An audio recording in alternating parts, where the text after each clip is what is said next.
Mr. Mellon, thank you for being here on Earth Files today. And you know, it was only about a couple of months ago, in July 2022, that Representative Mike Gallagher, he's ranking member of the Subcommittee on Military Personnel in the House, represents the 8th District in Wisconsin.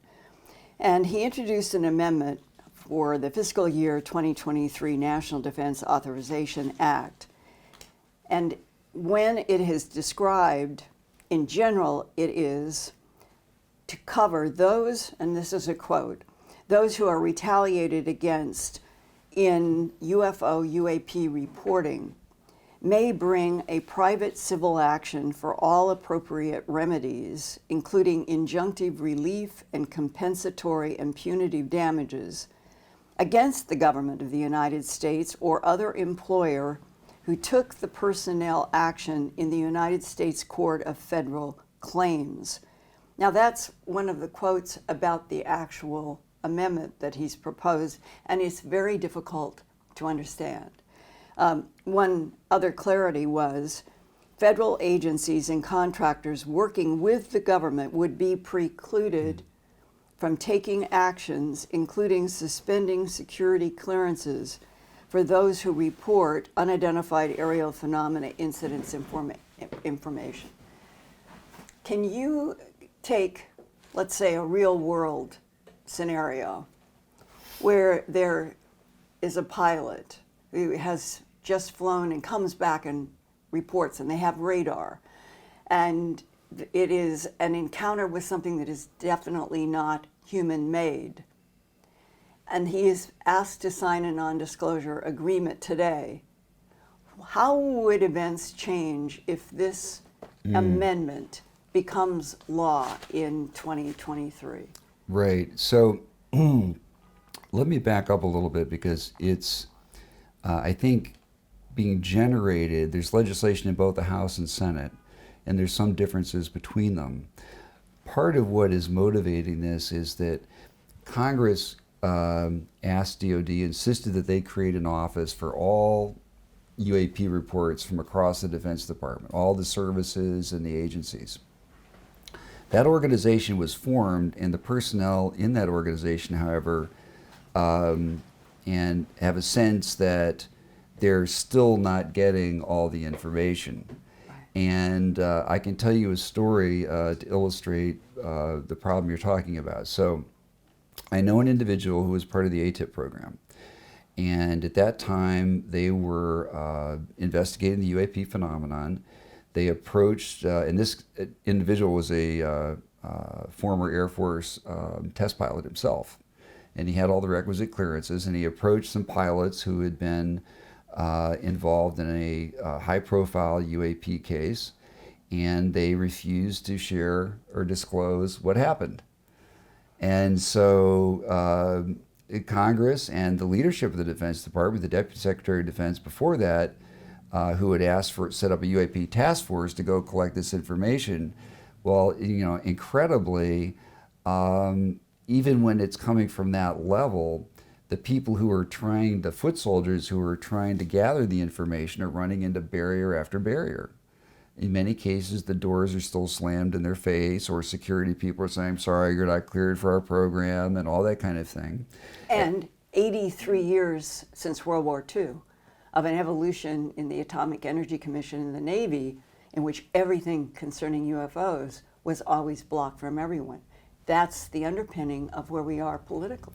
Well, I don't know about, the Atomic Energy Act raises a set of issues of its own, because it has a separate statutory basis, and there is still lots of non-UAP information, for example, that's not going to be covered or affected by this. Atomic Energy Act information on nuclear weapons design and things like that is still going to be protected. Mm-hmm. So I'm not sure about the the Navy, all the reporting being blocked. The bigger problem was really one of stigma and people being afraid to report anything just because it would damage their career to begin with. You know, a guy returns from a carrier, lands on the deck. It's like, am I going to tell them what I just saw out there and risk not getting promoted? an even more acute problem in the Air Force, which is really hostile to this issue culturally. It continues to be. And I encountered that when I was in the Defense Department. So I think the problem that Congress is trying to solve, if we start there writ large, is one, there are a lot of allegations and concerns that the UAP task force and its successor, now called ARROW, which is going to have a new name after this defense bill is passed, that they're running into roadblocks. They're not getting in all the information, and some of the people who might want to share information fear that they are running the risk of prosecution or persecution or losing their jobs, that sort of thing, if they provide the information. So this is trying to ensure that there's no legal barrier pursuant to classification agreements that prevent people who have pertinent information from providing it to that office, to this office that Congress has established in the Defense Department that is gathering the UAP information and keeping Congress informed as well. So they're trying to solve that problem. They're aware of many rumors, many allegations about things like Roswell, that there somewhere out there exists or may exist within the aerospace industry or under the CIA or something, some sub rosa operation that has been run off the books, that Congress is not informed of, that wasn't necessarily appropriated properly. And so they're trying to ensure that those people can come forward without fear of reprisal and share whatever information they have. But the confusion is, all the way back to World War II, there were reports of Foo Fighters, which would be like the glowing orbs today. There were reports by pilots. Len Stringfield was in the Air Force and wrote a very valuable book called Situation Red in about 1950s.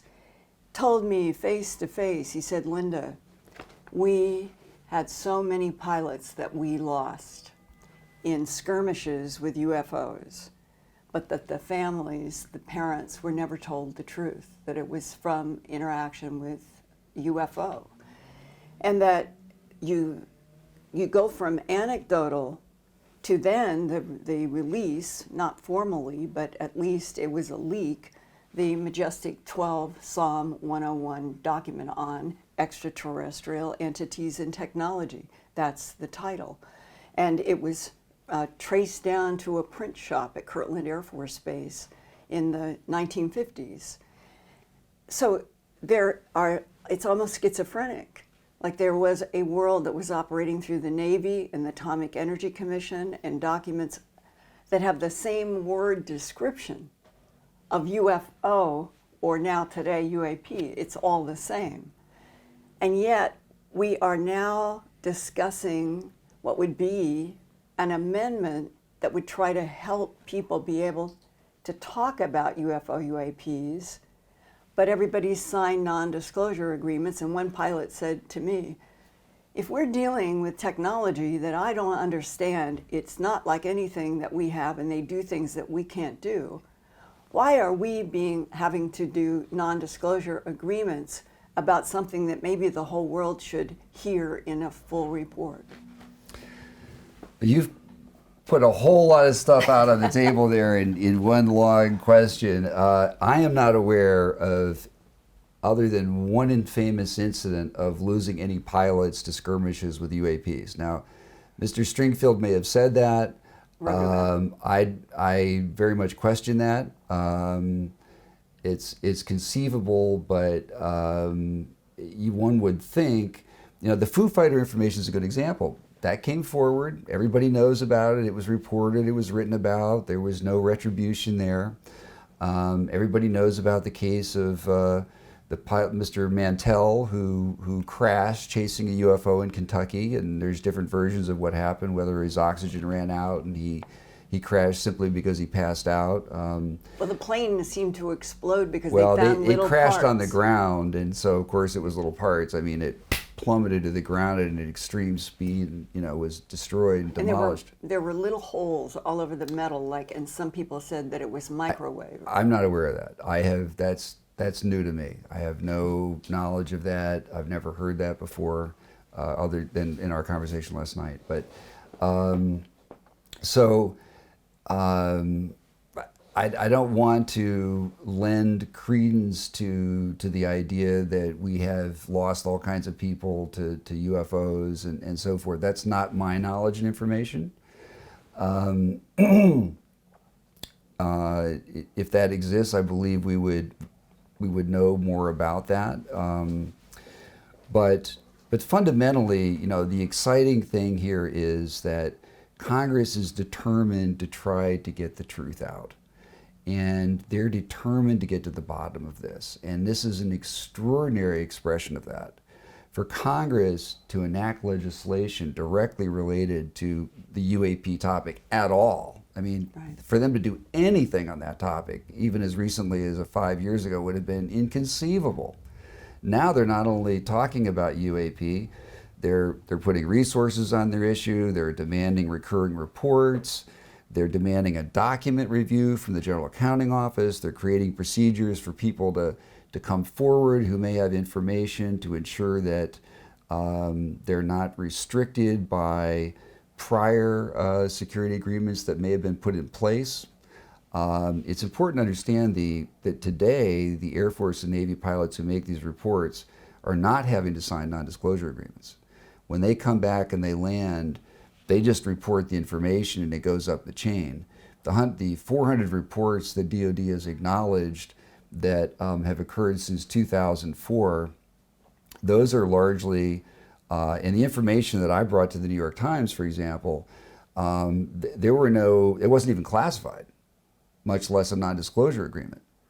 That was just reporting that came into the intelligence units, components of those commands that went up the chain. In fact, the videos I provided to the New York Times were totally unclassified. And they were shared, sent to the Pentagon from the fleet. They were reviewed by an office called DOPSR, which tries to ensure that information is not classified before it's released to the public. When I received it, it had a piece of paper that said approved for public release. And those 3 famous videos have probably done as much as anything to help raise public awareness and turn around the perceptions on this. So it's not as though every time there's an incident or a sighting that it's hushed up and pilots are sworn to secrecy. And yet, as a reporter, the last 43 years just trying to understand an evolution from animal mutilations linked to UFOs, to human abductions linked to UFOs, coming up into the century we're in now, that I have had so many frank discussions with people who were either pilots, worked in Minuteman missile silos. My own brother was in one of the, where there was a size of a football field, 300 feet in diameter, glowing orange over Kilo 7 in Malmstrom Air Force Base. And my brother was there in a wing command party. Everybody is getting the beeps and are going off in mission to get close to what this is.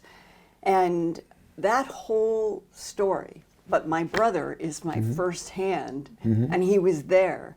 But after the craft itself, which a whole lot of people saw, it rose up and Dopplered to, I think it was 200,000 feet off of radar. And then it just popped out. And all of the people who were in helicopters, jets, in Central Security Command, they all knew this was going on, the radar operators.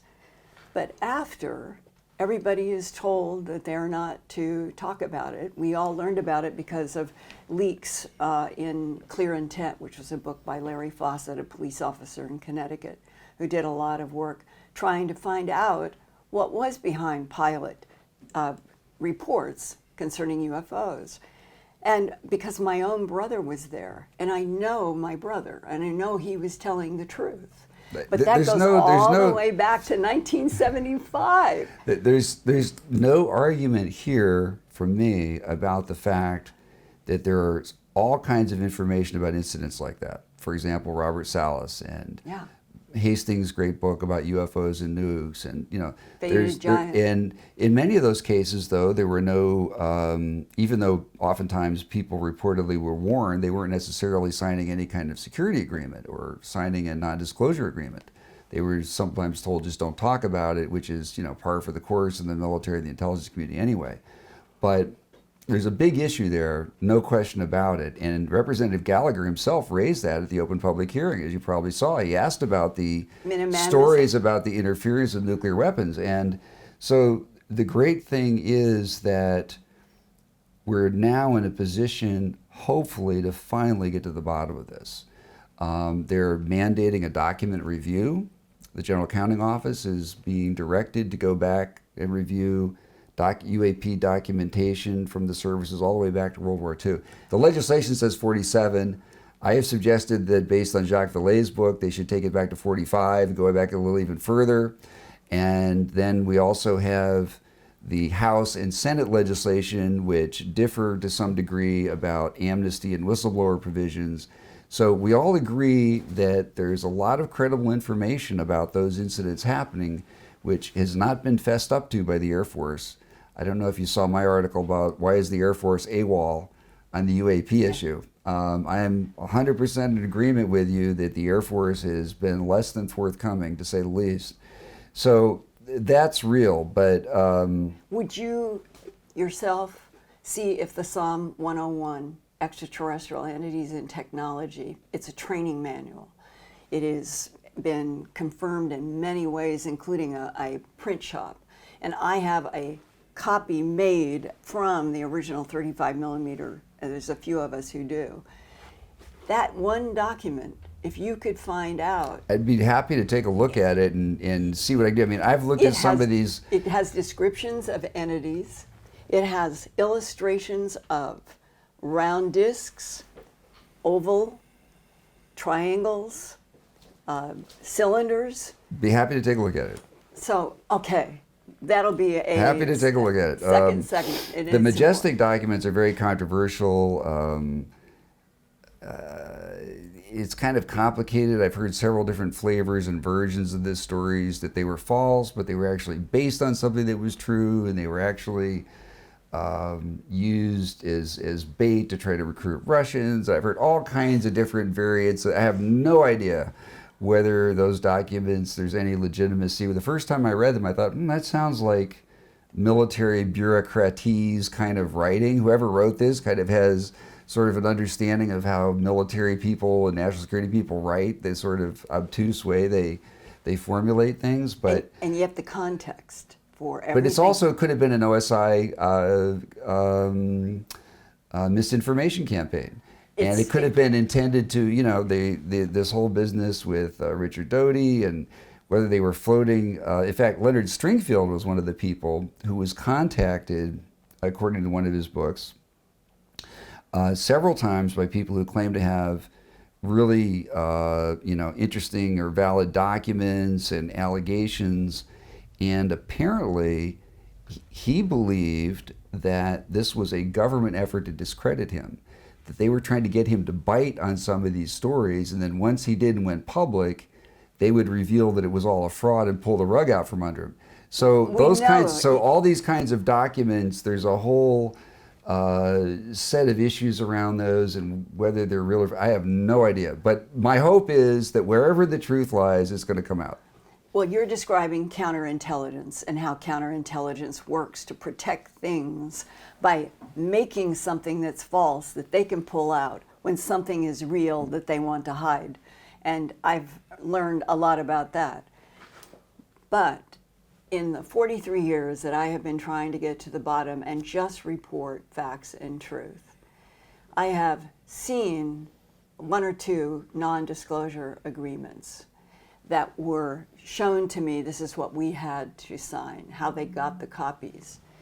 I've signed a ton of them. I mean, it's a very commonplace thing, every time you get briefed into a new... But as a program. reporter, when you're dealing with somebody in the military and they say, I can talk to you privately, but I can't Well, talk to they're you not on the supposed to record. talk to you privately because- either if they've, But if meaning they've signed they a were not on classification agreement. recording that they've signed a non-disclosure agreement. Well, they shouldn't be talking to you at all then. Well, maybe, If they- but I'm learning about a whole lot of different facets. Sure, And this is a huge story. And you and I both know with the audience that we already now have a space force.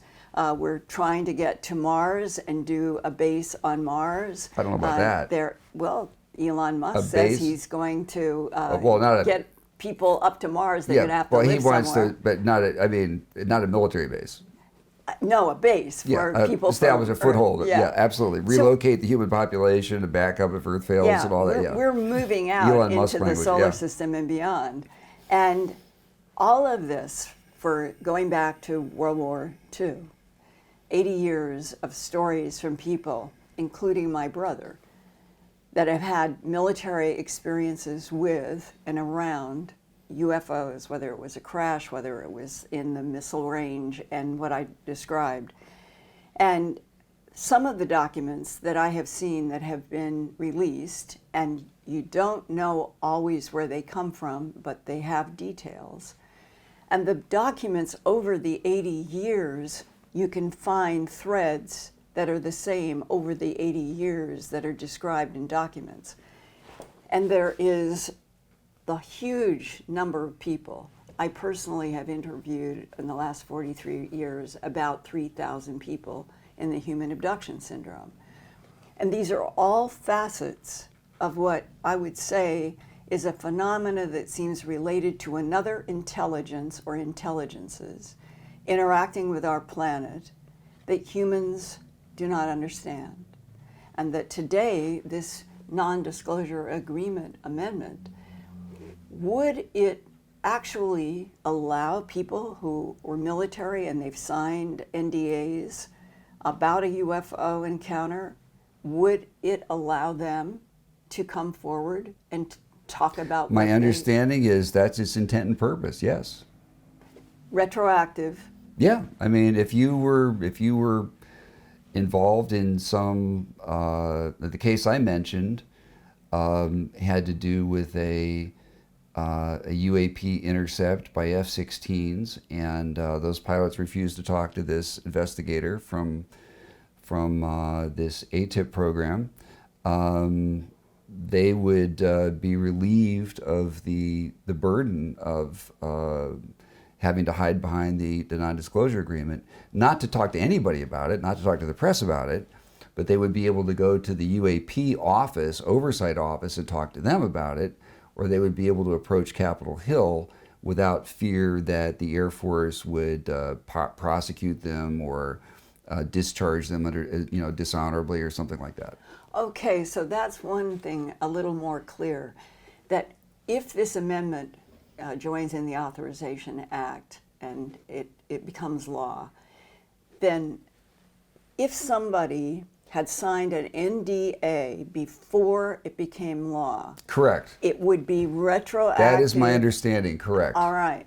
And that they would be able to talk to, let's say, whoever is defined in the act, but they might not be able to stand in front of my camera Oh, no. and talk to me. The act doesn't say that. I mean, it doesn't unilaterally declassify or attempt to everything related to UAPs. What it attempts to do is establish a procedure within official channels for people in the services and agencies to share information with the office that is now in charge of integrating, collecting all the information within the Defense Department. And then there are some other provisions as well, as you were quoting. And of course, it still has to go to conference. There's different language in the House and Senate. We're not seeing the final version yet. This may change in the conference process when the House and Senate sit down to go over the language together. I know that there are some concerns bubbling up from not surprisingly, from some people in the executive branch who have issues about how this might be implemented and play out. So there's a discussion going on.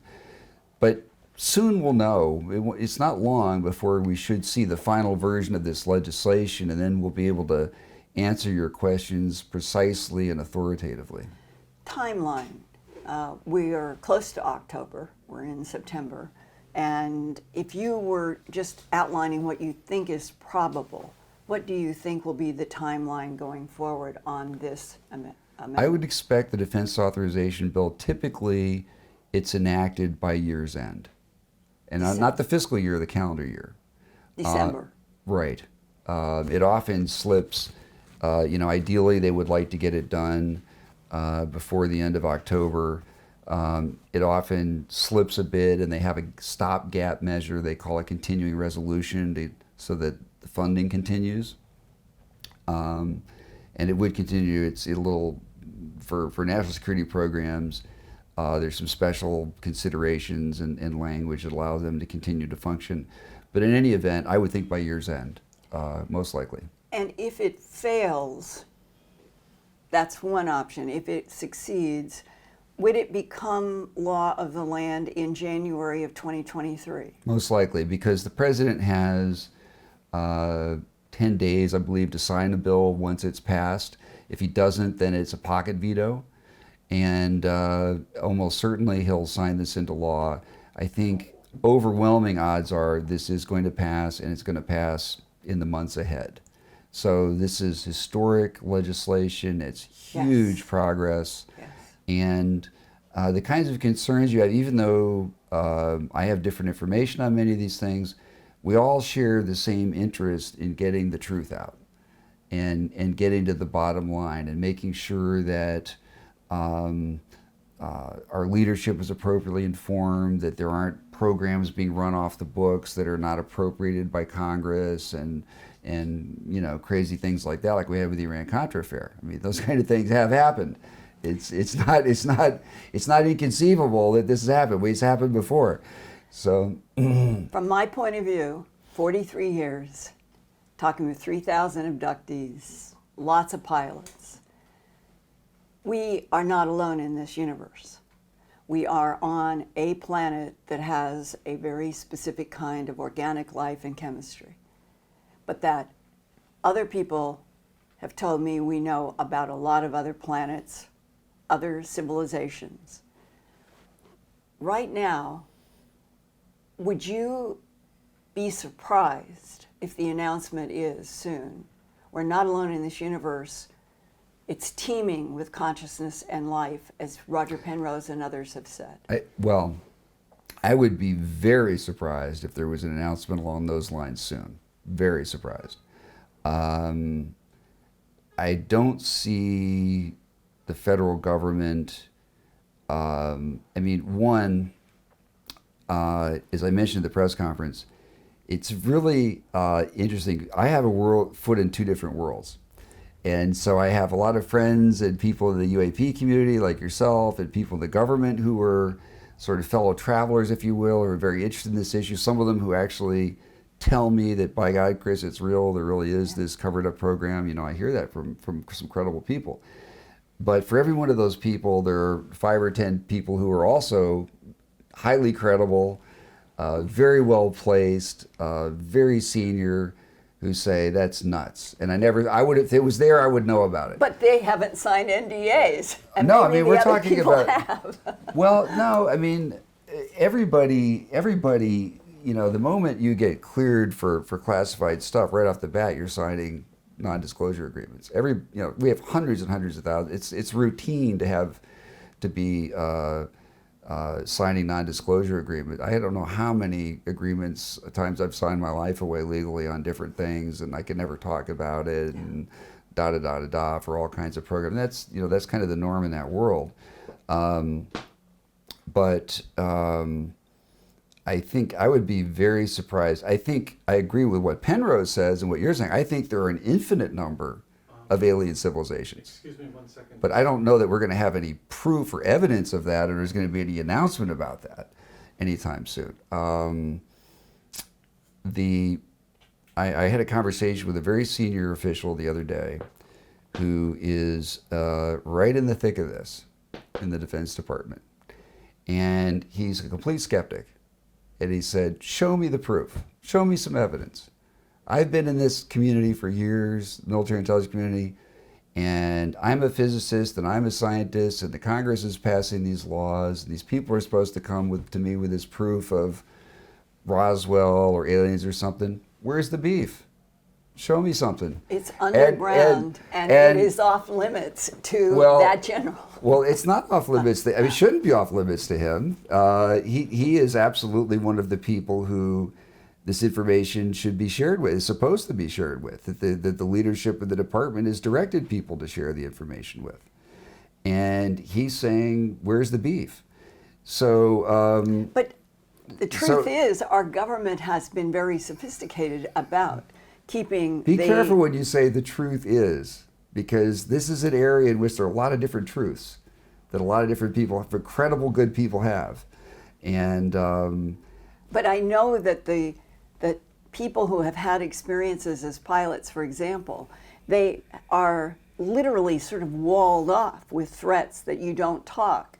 And therefore... That's not always the case. I mean, for example, I brought Dave Fravor into the front office of the Secretary of Defense, Commander Fravor of the Nimitz incident. Thank you for doing Lou this. Lou Elizondo and I brought him up to the front office. Lou had the connections there, and I had the connection with the front office, and he had the connection with the pilots, and together we made that happen. And similarly with Capitol Hill, and we got them in, and those pilots were not... In fact, the Navy was great about it. The Navy was incredibly, and I have to congratulate them, because some of them had to travel, some of them had to drop their other duties, and the Navy facilitated that. So I think this blanket impression that I would be careful about asserting that none of these people can talk about it, they're all walled off and stuff, because that's not always the case. That's not my experience anyway. But it is in a lot of... The Navy was great about it. But it is in a lot of cases. And when you realize that that's part of intel and counterintel. Counterintel's job is to keep protection. Yeah, but I mean, that's a very broad general statement. Counterintel's job is to protect. It's true. Counterintel's job is not to protect the Secretary of Defense or the Congress from learning the truth or the facts. Counterintel's job is to protect our adversaries from learning the facts. To keep them from learning. To keep them from learning the facts, but it's not to keep our pilots from talking to their commanders. But the net effect is that nobody gets to hear. Well, in some cases it can be, but I mean, don't say nobody gets to hear it, because like I just said, I've brought these Navy pilots out who saw the Tic Tac working with Lou, and they've gone on national television. There have been no reprisals. In fact, and I'm very proud of this, we were the first, I think it was the first time ever, when we were doing the Unidentified History Channel TV show, we had active duty pilots talking to a national television program about their UFO sightings, their UAPs, while they were still in the military and still in active duty. But there are so many documents going back to World War II. There are lots of documents, and there's all kinds of documents, I'll grant you that, but I guess I'm saying, I'll put some of my documents down to you for yours. I've seen many of these documents, and you know, I'm not denying that. I think all of the for example, the information that Robert Hastings has put together, his book is very well researched and presented. I think it's frustrated me for years that we haven't gotten to the bottom of that. It's such an incredible story and allegation, and it's well substantiated. And in Alien Harvest, my book on the animal mutilations and reports has tremendous amounts of numbers of documents, photographs. And in that very puzzling and difficult subject, there are thousands of people who have seen lights, beams over pastures, no question, and have seen animals rise up in beams of light. And that is one of the hard eyewitness pieces.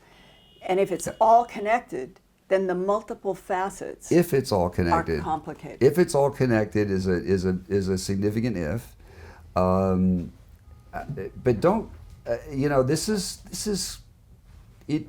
complex stuff, and it's important for all of us to be as precise as we can and be very careful, because those of us who are trying to establish the credibility of the UAP issue and before the American people and the public and their representatives, and encourage further investigation, one of the things that we've really got to avoid is embracing facts that turn out to be false and making claims, and then we lose our credibility and we get blown out of the water, and it damages the entire effort to try to get the mainstream, whether it's the editors at major newspapers or whether it's skeptics in the Defense Department or on Capitol Hill or whatever, to take the issue seriously. So I try to be very conservative about, and cautious and careful about, drawing lines or making connections between things unless I can absolutely, or really prove it. And on the one hand, we theorize and we see lots of really compelling information. Leonard Stringfield's an interesting case. You remember that story where he was going to give a public talk about information he'd gathered about a crash retrieval? I was there. Were you there when he got tackled? I was on the stage. Oh my God. And Len came, and all of it, he said, they're trying to, they're going to hurt me or they're going to shut me up. And he was showing us what it was that he wanted to show. And there was a little group of us backstage, and we were so worried what is going to happen. And so it was in, I think, Eureka Was this Springs. the one in Ohio where the police officers, whatever, came and grabbed him and hustled him backstage? That's the one I'm talking about. It was, I think, Eureka Springs, Arkansas, at a Okay, I'm conference not there. sure, but I mean, But I was there and talked with him. Yeah. I am of the view that there's smoke, and where there's smoke, there's often fire, and we need to get to the bottom of it. And that's what I think Representative Gallagher is interested in, and the House and Senate oversight committees. But I'm very reluctant to get ahead of data that I personally know of, that I can vouch for myself, and I think that's the appropriate place to be for those of us in the UAP community who want to engage the broader, very skeptical public, because it only takes one faux pas, one instance where, for example, I do or say something where I bite at something that turns out to have been placed in front of me to discredit me or something, that all of a sudden I'm a laughingstock and I'm not able to help articulate the need to take this issue seriously. And my counter is that reports from ranchers and farmers and engineers I don't dispute. Go back at least to 1941. I don't dispute the mutilation issue. I'm not disputing that. No, not that. just mutilations, meaning that we have from 1941 to the current day documents and testimony of people describing what you, thank heavens, you had David Fravor talk and show that tic-tac. But those kinds of descriptions go back decades, with people attached as eyewitnesses, as credible as my brother, and hundreds of people in ranches have seen all kinds of things. And so there's this huge We have to be history. again. We have to be careful. The Bigfoot people say, "Oh, we've got all these people that have seen Bigfoot," and da da da. And Well, I'm not throwing it in. I'm keeping it to I the beams. understand, and I'm glad you're not. The beams, the triangles, the cylinders, But the people's bottom sketches. line is, hopefully, in another year or two, we'll know the truth on all this, and we won't have to speculate. Hopefully, the documents will come to light, and we'll have the bottom line. And so things are good. We're on the right path. And that's a fabulous, exciting development. It's something that 10 years ago, I don't think anybody would have foreseen this, that we've gotten to this point. And we got to this point because we were very careful about the information we brought forward. And we brought forward rock solid information, not speculation, not anecdotal information, not secondhand information, not inference. We brought forward authentic DoD videos. We brought forward DoD pilots who could speak to it firsthand. And that's the kind of information we need to continue to bring forward. I agree and have no argument beyond the fact that That doesn't mean you're wrong about any of that those things. decades- But I can't vouch for that or. But what I wanted to ask you is, if today, can I share with you the reconstituted Psalm 101 document that I still think is one of the strongest things that's ever been leaked? And you try to get to the bottom of where it was. I can tell you what the printing office said. Linda, I'd be happy to take a look at it. I don't know what I'm going to be able to do with it independently. I'd be delighted to take a look at it. I'm interested in everything in this field. Obviously, on camera, I can't, make any judgment on snap judgments or anything. But this would be. but yeah, I'll mail it. I'd be delighted to take a look at it and see what I could learn. I'm always open to looking at data. That's what it's all. It's about the data. It's about the facts, right? Wherever they may lead. Exactly. Whether if they come out at Roswell was a bunch of hooey, so be it. If they come out that it absolutely happened and there's aliens and whatever, great. Whatever the truth is, that's what I'm interested in.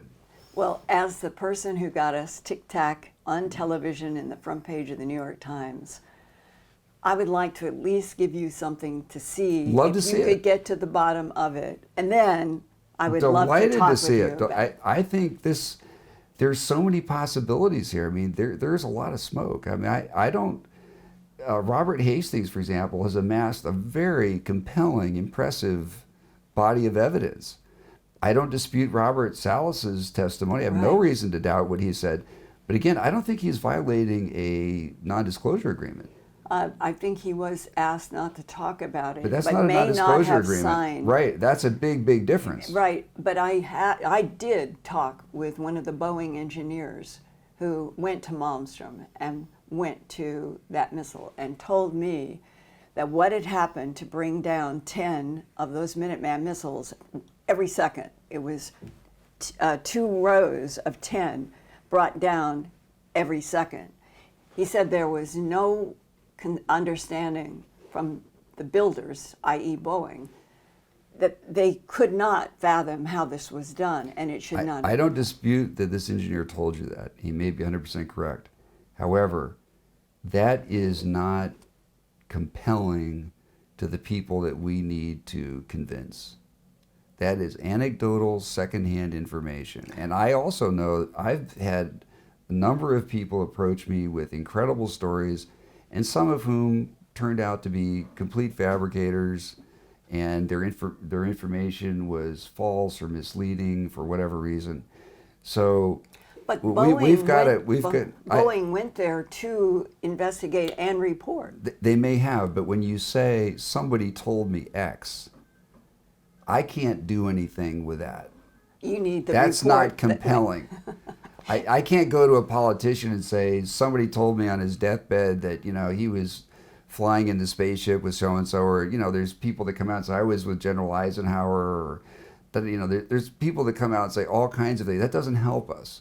That's not scientifically credible information, and it's not compelling to national security decision makers. We've got to do better than that. We've got to do better than somebody told me. Well, this could be a document for you then to take on as a search. Be delighted. Boeing investigation, Robert Salas' story at the Minuteman site, went and said and did a report. Linda, and if you could get that report, I'd be delighted to look at it. And let me say right here and now, you did pioneering research on the cattle mutilation issue. I think you validated it. You demonstrated the FBI was involved, senators were involved. You documented that. That's compelling to people.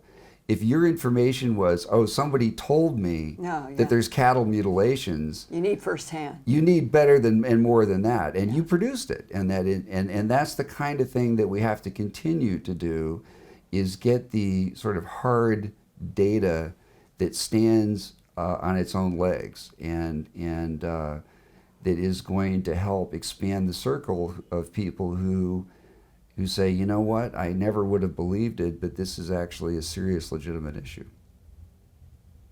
Thank you, Mr. Mill. Yeah, you're very welcome. A pleasure.